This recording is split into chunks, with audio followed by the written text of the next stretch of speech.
Buenas tardes con todos. En esta oportunidad somos el Grupo 11 y vamos a hablar sobre el caso de las ejecuciones extrajudiciales en los penales del Frontón y Lurigancho, ocurridos en 1986 en el Perú. Este caso fue investigado por la Comisión de la Verdad y la Reconciliación. En primer lugar, estaremos hablando sobre los antecedentes, también trataremos la línea del tiempo, la identificación y descripción de los actores y por último estaremos brindando unas conclusiones. Las ejecuciones extrajudiciales en los penales del Frontón y Lurigancho en 1986 se enmarcan en un contexto de violencia política y enfrentamientos entre el gobierno y grupos insurgentes como Sendero Luminoso y el Movimiento Revolucionario Tupac Amaru. Estos ya habían ganado fuerza y ejecutaban atentados violentos en todo el país. En respuesta, el gobierno incrementó la represión, principalmente en zonas rurales y urbanas, lo que también incluyó a los presos acusados de terrorismo en los penales.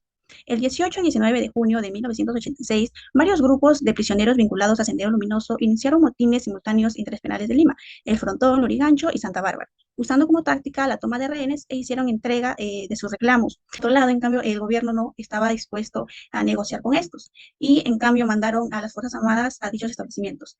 Eh, el 19 de junio en la noche se comunicó a todos los ciudadanos que habían calmado la situación, pero que habían muertos.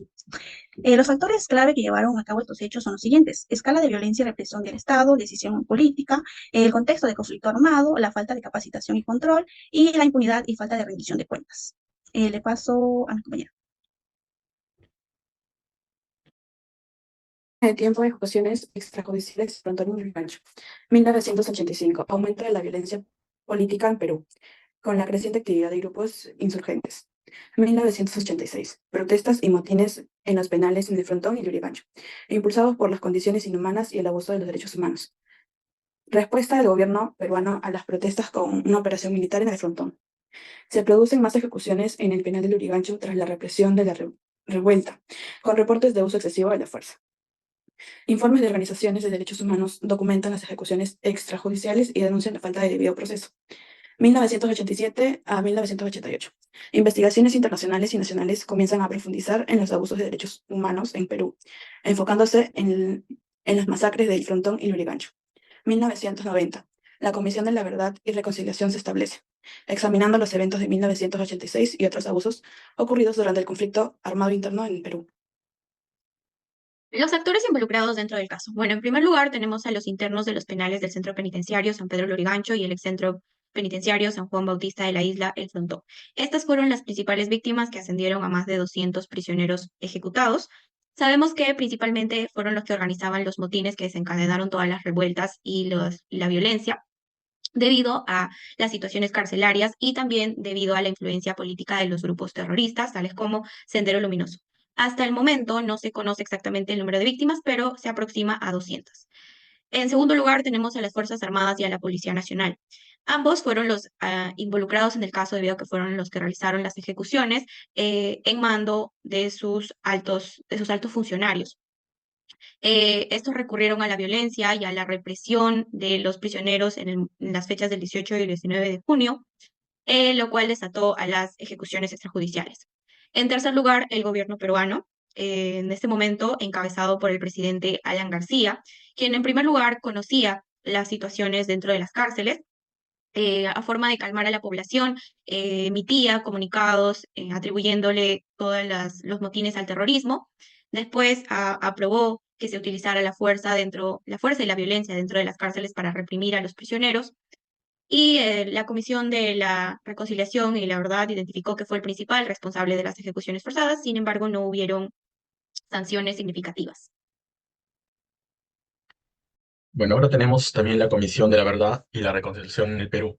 Bueno, la Comisión de la Verdad y Reconciliación, que viene a ser la CBR, fue establecida para investigar las violaciones de derechos humanos durante el conflicto armado interno en Perú. Esto enfocándose en los motines de junio de 1986 en los penales del Frontón y Lurigancho. La CRB recopiló testimonios de sobrevivientes, familiares de víctimas y miembros de las fuerzas de seguridad, documentando ejecuciones extrajudiciales a manos de las Fuerzas Armadas. En su informe final, la CBR señaló la responsabilidad política del gobierno de Alan García en estos eventos y recomendó la investigación y sanción de los responsables, así como la implementación de políticas de reparación para las familias afectadas, aunque su trabajo tuvo un gran impacto en la opinión pública al exponer estos abusos. La CBR lamentó que muchas violaciones no fueron sancionadas adecuadamente por la justicia peruana e insistió a seguir investigando para lograr una justicia. Tenemos también familiares de las víctimas. Los familiares de las víctimas exigieron desde el principio investigaciones y sanciones para los responsables de las ejecuciones extrajudiciales. Ellos se organizaron en grupos para movilizarse y presentar denuncias, y sus testimonios fueron clave para documentar las violaciones a los derechos humanos. Además de justicia penal, exigirán reparaciones económicas, atención psicológica y reconocimiento público de las víctimas. También presionaron al Estado peruano para cumplir con sus obligaciones de derechos humanos, buscando apoyo de organismos internacionales. Organizaciones internacionales de derechos humanos. Las organizaciones de derechos humanos fueron clave en la defensa de las víctimas de los motines en el Frontón y Lurigancho. Realizaron investigaciones exhaustivas, recopilando testimonios y evidencias de violaciones, y brindaron asesoría legal a las familias para facilitar su participación en procesos judiciales. Además, presionaron al Estado peruano para cumplir con sus obligaciones en derechos humanos y exigieron sanciones para los responsables. Colaboraron con la Comisión de la Verdad y la Reconciliación para asegurar el reconocimiento de las violaciones y promovieron la sensibilización pública sobre la justicia y la memoria histórica. Bueno, como conclusiones tenemos desde el enfoque de la legalidad, las ejecuciones extrajudiciales en el Frontón y Lurigancho fueron un acto salvaje y que no solo violó los derechos humanos fundamentales, sino que también constituyó una evidente violación del Estado de Derecho. Como conclusión, como primera conclusión tenemos que la ejecución de prisioneros ya sometidos sin un debido proceso legal ni investigación independiente es un acto que debilita los cimientos de la legalidad y el orden jurídico. La ausencia de un debido proceso legal, la falta de investigación independiente y la impunidad de los responsables son factores que agravan en demasía la situación y evidencian la necesidad de un cambio profundo en la forma en que se abordan las situaciones de conflicto y se protegen los derechos humanos. En el Perú, es un acto que mancha la historia del Perú y que nos recuerda que la justicia debe ser la base de cualquier acción, incluso en momentos de crisis. De, como segunda conclusión, tenemos desde una perspectiva de la impunidad, la falta de investigación y el posterior proceso de impunidad que siguió a los eventos del Frontón y el Lurigancho, expone la fragilidad del sistema judicial peruano en la protección de los derechos humanos. Como conclusión, es fundamental que el Estado peruano asuma su responsabilidad por esos crímenes y se comprometa a investigar a fondo, identificar a los responsables y garantizar la reparación integral a las víctimas y a sus familias. Desde el enfoque de la memoria, como tercera conclusión, la tragedia del Frontón y Lurigancho nos recuerda la importancia de la legalidad y la justicia, incluso en momentos de crisis, y la necesidad de garantizar la protección de los derechos fundamentales de los ciudadanos, incluso en situaciones de conflicto. Y es nuestra responsabilidad como sociedad recordar este trágico evento, no para alimentar el odio, sino para aprender de los errores. Es un llamado a la conciencia para que nunca olvidemos el valor de la vida humana y la importancia de la justicia en cualquier situación. Como cuarta conclusión tenemos a la perspectiva de la responsabilidad, desde un enfoque de la perspectiva de la responsabilidad. El caso del Frontón y Lurigancho es un recordatorio de que la lucha por la justicia y la defensa de los derechos humanos es una tarea constante que exige la participación activa de la sociedad. Este caso nos llama a la acción para luchar por un sistema judicial más justo y equitativo, donde la protección de los derechos humanos sea una prioridad